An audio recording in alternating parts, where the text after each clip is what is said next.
friends. Welcome to a non traditional read aloud, which simply means I'm not going to be reading from a book. Instead, I'm going to be reading cards like this that I made from information about tide pools off the Massachusetts coast found at mass.gov. So, if you would like more information about tide pools in Massachusetts and the animals that live there, then go to mass.gov. So this is a picture of a tide pool and all the different marine life, plants, animals, algae, and all of that live in a tide pool. But what is a tide pool? As the tide resides along the shore, isolated pools of seawater collect in low spots and form tide pools. Tide pools typically form on rocky shorelines where water gets trapped between the rocks, but some can form on sandy or mixed sediment shores where seawater collects in depressions, at low tide. Low tide means that the tide or the ocean water has gone back out to sea, and all that is left are these little tide pools, which provide a great habitat for many marine plants, algae, and animals. And I'm going to hold this close up. It's kind of hard with the shine, but as you can see, there's all sorts of lowercase letters. So A was tide pools, which is I just read, and then I'm going to go on and read information and show you information about all different creatures. The next up was B, zooplankton and photoplankton.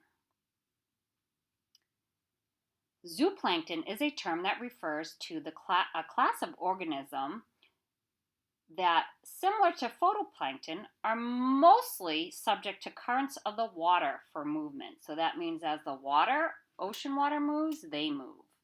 They have limited swimming abilities. They're not very strong swimmers. They're weak, so they rely on the water to bring them to and fro, or to and from places. Photoplankton can live in deep waters, but they do require some sunlight. Zooplankton, which can include jelly, some fish, little animals like that, is essential for the food web. That means that animals like small clams and mussels eat them, as well as something as big as the North Atlantic right whale. They love zooplankton. It's just another way to say tiny little animals. Zooplankton can also be called krill or consist of krill and copepods. Photoplankton is the word that is used to describe the tiny little plants that drift through the current in the water. And like their friends or their counterparts, zooplankton, they travel on the ocean currents. However, these are not tiny little animals, these are plants. And that is why they're called photoplankton, because they use something called photosynthesis, which is using the sun's light to make their own food and energy. And these are very critical to the biological system in Boston Harbor. They are the primary producers and the base of the food web, which means so many things, even some zooplankton, and filter feeders like clams, mussels, and mollusks, and some fish feed on photoplankton. Next is bladder wrack, or seaweed and algae. So, some seaweeds have a greenish color, but yet they're not green seaweed. Bladderwrack is a good example. It can be anywhere from olive green to brown. Like all brown seaweed, it's much sturdier than green seaweed, which means it doesn't easily tear apart. Bladderwrack is easy to recognize because its bladder looks like a little ball.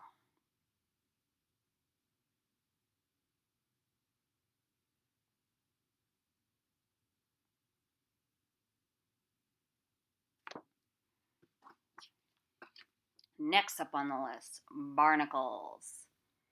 Your parents might have told you to be careful. Barnacles can be sharp and they stick to many things, including whales, rocks, and are often found in tide pools. They are tiny little crustaceans, which are kind of related to lobsters and crabs and shrimp, and they come out of a little shell.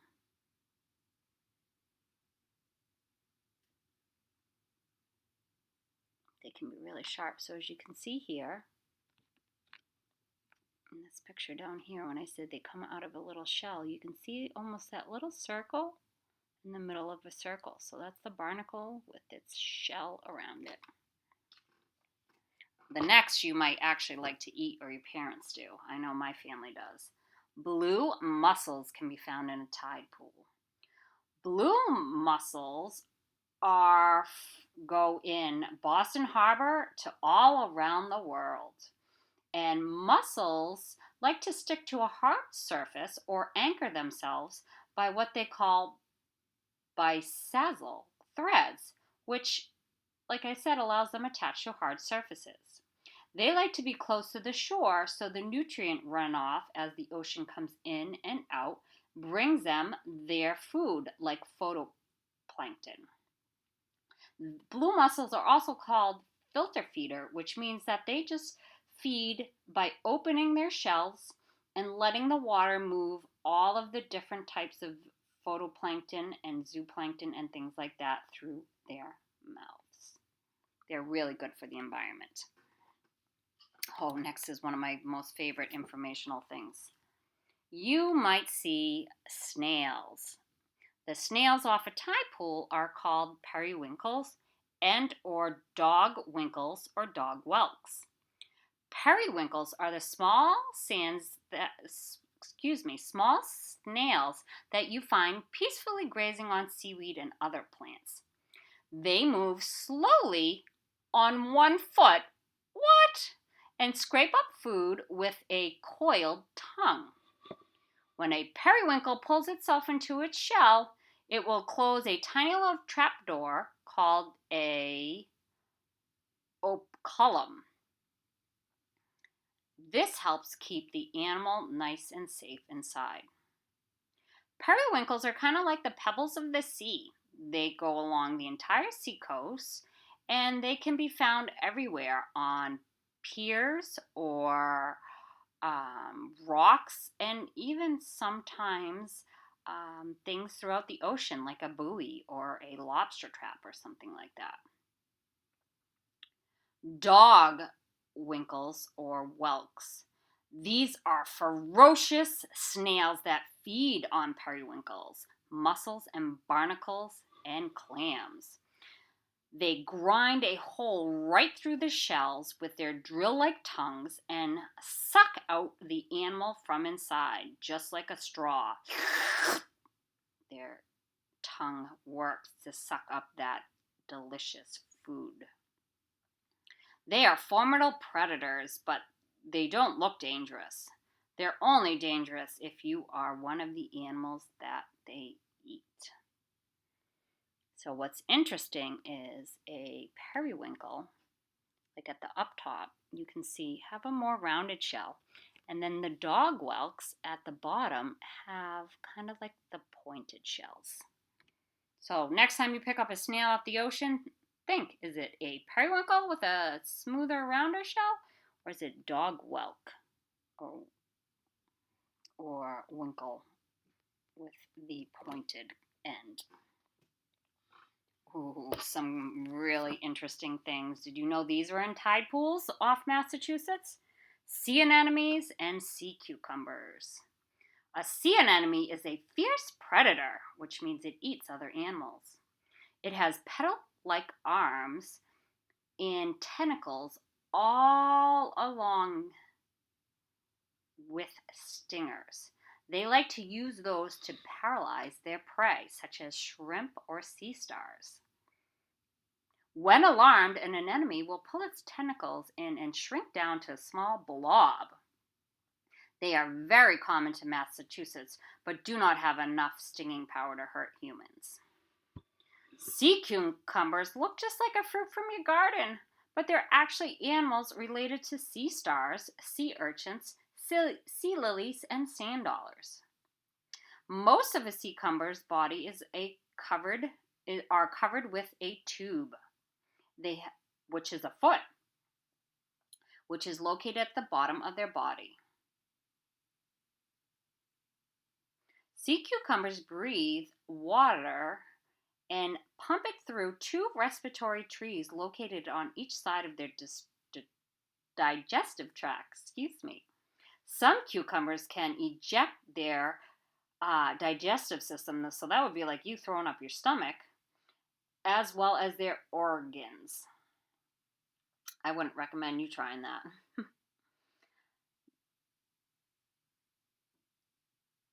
They are often found off in New England, and the ones off in New England or Massachusetts are orange-footed sea cucumbers. So those look more orange. And they can grow to almost a foot long, which is one full ruler. They are usually found in tide pools, but those ones are smaller. And then this I learned, sea squirts. If you look at that picture, it almost looks just like seaweed, but it's actually a living animal. So as you can see here, true to their name, these sac-like animals pump water in and out of their bodies, filtering food and squirting water as they do. Fully grown sea squirts, which involves absorbing a brain nerve which has a brain nerve cord and tail that they don't often use. They like to suck up water and then squirt it out. And again, they filter feed, which means they take in the nutrients like those tiny little zooplankton and phytoplankton. Sea stars, otherwise known as a starfish, are actually not fish, and that is why they are called sea stars. So sea stars are easy to recognize because they have spiny skin and they are in a shape of a star. They typically have 5 arms, although some have more, and they can be sensitive to light. They have 2 feet on their underside, and that helps the sea star move and feed. The sea star has the ability to pry apart 2 halves of a mussel shell, push its stomach out of its mouth, and digest the mollusk or the mussel. Wow. Sea stars are some of the most unusual creatures you can find in a tide pool.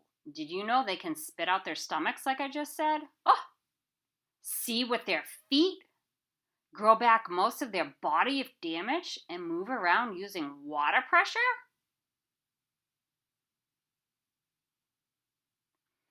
And sea stars are called starfish, but they're not fish like I just said.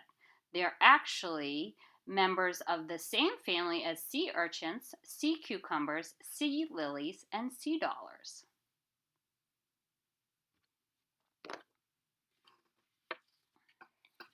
Sea urchins. Sea urchins look like porcupines of the sea. And like a porcupine, they have quills, which are long spikes. These deter hungry predators from making them a snack. In fact, a sea urchin gets its name from the Old English word for spiny hedgehog. And they kind of look like them. Sea urchins can come in all different colors and are found all the way south down in Florida, all the way up to Massachusetts. And in cooler waters, they tend to be purple and green.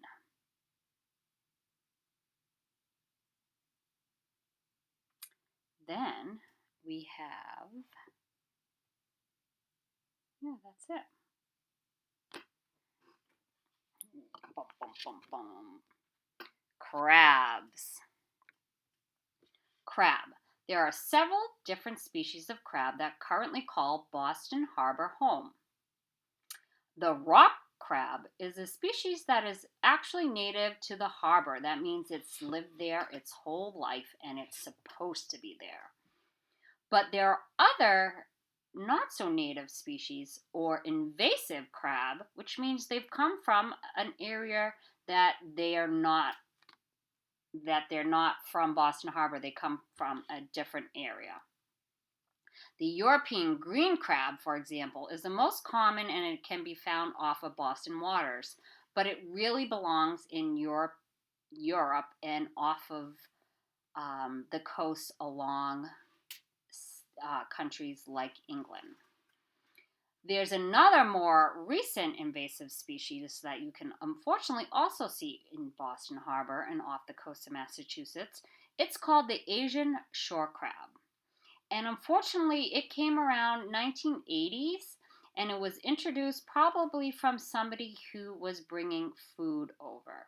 So the green crab and the Asian shore crab really like to eat and eat and eat. So they eat too many of our native species, like the rock crab, algae, mussels, worms, and crustaceans.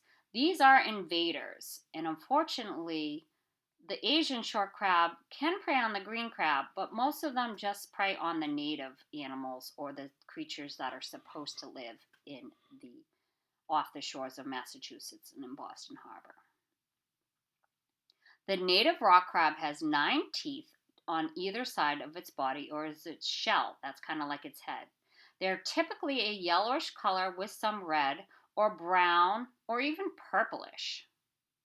If you see one that is green or looks very different from what I just described, those are probably a green crab or European green crab and an Asian shore crab. Those we don't want around here. We'll just keep our rock crabs. And last on our little fun learning about tide pools, did you think that there wasn't fish living in there? Oh, of course there are. Now, I'm going to hold this close and we're going to try to pronounce this together. I believe the name of this fish you can see here is a mummy chog or mummy chogs or other fish like that. These little fish are also known as blemmies, tautog, naked gobbies, rock gunnels, and they like to eat or kill fish or saltwater minnows. So maybe you've gone fishing in a lake or water and you've bought minnows. So those are the ones that live in the ocean.